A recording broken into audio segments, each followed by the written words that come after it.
Assalamualaikum warahmatullahi wabarakatuh. Perkenalkan, saya Muhammad Afsal Firdaus dari kelas MN 18G. Ingin mempresentasikan tentang pengaruh motivasi terhadap kinerja karyawan. Studi kasus pada PT Purnama Karya Bersama. Yang pertama adalah pengertian motivasi. Menurut Siagian 2004 dalam Suwati 2013 halaman 43 mengatakan, motivasi diberikan sebagai daya pendorong bagi karyawan untuk mengarahkan kemampuan, keahlian, keterampilan, dan tenaga dan waktu dalam melakukan berbagai kegiatan yang menjadi tanggung jawab dan kewajibannya, sehingga tujuan dan sasaran organisasi yang telah ditetapkan dapat tercapai.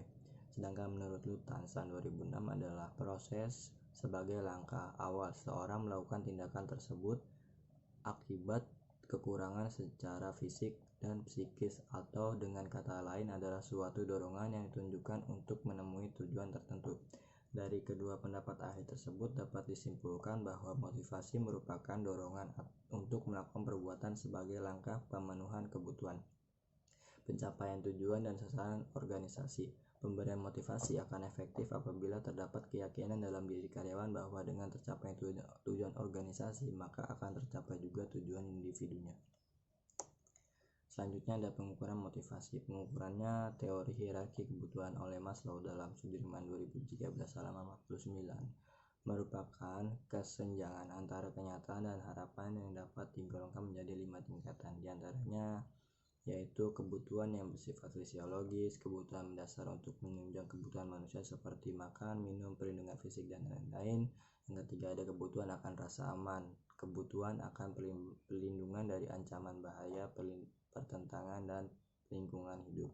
Keempat ada kebutuhan sosial dan rasa memiliki. Kelima ada kebutuhan untuk diterima oleh kelompok, berafiliasi, berinteraksi, serta mencintai dan dicintai.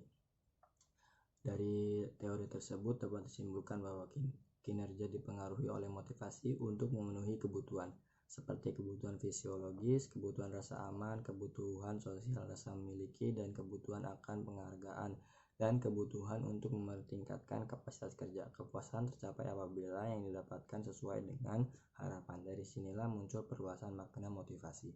Motivasi diartikan sebagai kehendak untuk menciptakan status, ulasan, dan pengakuan yang lebih tinggi atau basis untuk mencapai kesuksesan pada berbagai segi kehidupan melalui peningkatan kemampuan dan kemauan. Selanjutnya ada jenis-jenis motivasi. Yang pertama ada motivasi intrinsik. Itu adalah motivasi yang mencakup di dalam situasi kerja dan memenuhi kebutuhan dan tujuan-tujuan. Motivasi ini sering juga disebut dengan motivasi murni atau motivasi yang timbul dari dalam diri sendiri.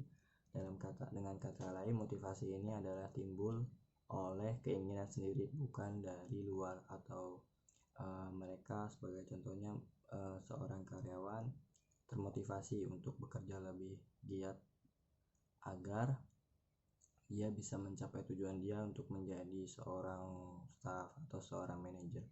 Yang kedua adalah motivasi ekstrinsik. Motivasi ini adalah disebabkan oleh faktor-faktor dari luar. Motivasi ini tetap diperlukan sebab tidak semua pekerjaan dapat menarik minat bawahan atau sesuai dengan kebutuhan.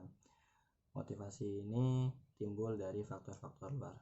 Contohnya adalah ketika seorang karyawan termotivasi karena diiming-imingi atau dijanjikan posisi yang lebih baik oleh atasan dan manajernya, sehingga mereka bekerja lebih baik, lebih giat, dan lebih keras, termotivasi untuk itu. Selanjutnya ada fungsi motivasi. Motivasi mendorong timbulnya kelakuan dan mengaruhi serta mengubah kelakuan. Fungsi motivasi tersebut adalah yang pertama mendorong timbulnya kelakuan atau suatu perbuatan. Tanpa motivasi tidak akan timbul suatu tindakan atau perbuatan. Yang kedua, motivasi berfungsi sebagai pengaruh, artinya mengarahkan perbuatan untuk mencapai tujuan yang diinginkan. Ketiga, motivasi berfungsi sebagai penggerak besar kecilnya. Motivasi akan menentukan cepat atau lambatnya suatu pekerjaan. Selanjutnya ada tujuan motivasi.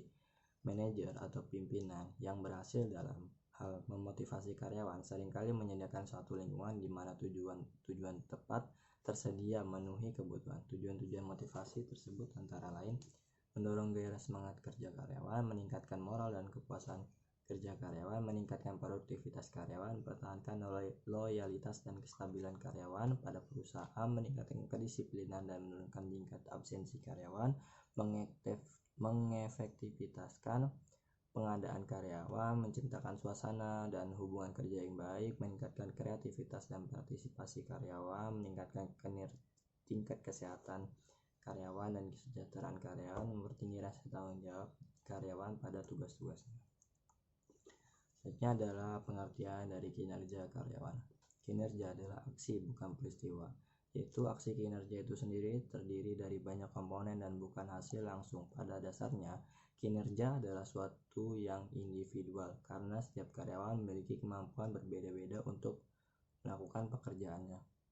Kinerja tergantung pada kombinasi keterampilan, upaya, dan peluang yang diperoleh. Ini berarti kinerja adalah hasil dari pekerjaan karyawan selama periode tertentu dan fokusnya adalah pada pekerjaan karyawan dalam periode tertentu. Mengutip dari Mangkunegara 2004 halaman 67, beliau berkata, yang dimaksud kinerja atau performance adalah hasil kerja secara kualitas dan kuantitas yang dicapai oleh seorang karyawan dalam melaksanakan tugasnya sesuai dengan tanggung jawab yang diberikan kepadanya.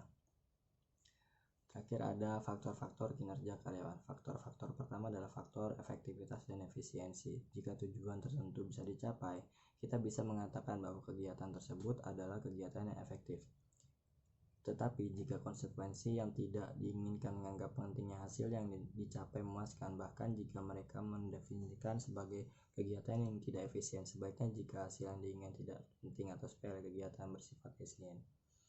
Selanjutnya adalah faktor otoritas atau wewenang. Faktor disiplin. Faktor disiplin ini mematuhi hukum dan peraturan yang berlaku. Oleh karena itu, disiplin karyawan adalah aktivitas karyawan yang bersangkutan sesuai dengan perjanjian kerja dengan organisasi selama ia berada di tempat kerja. Terakhir ada faktor inisiatif. Ini terkait dengan kekuatan pemikiran dan kreativitas untuk mengembangkan ide untuk merencanakan sesuatu yang berkaitan dengan tujuan organisasi. Ya, selanjutnya adalah kesimpulan. Hasil penelitian ini menunjukkan motivasi berpengaruh signifikan terhadap kinerja karyawan yang memiliki motivasi kerja yang tinggi, maka mereka akan memiliki dorongan untuk mau menggunakan seluruh kemampuannya untuk bekerja. Hasil ini diperoleh melalui wawancara langsung terhadap salah satu karyawan PT Purnama Karya Bersama. Beliau menuturkan jika motivasi sangat berpengaruh sekali terhadap kinerja para karyawan.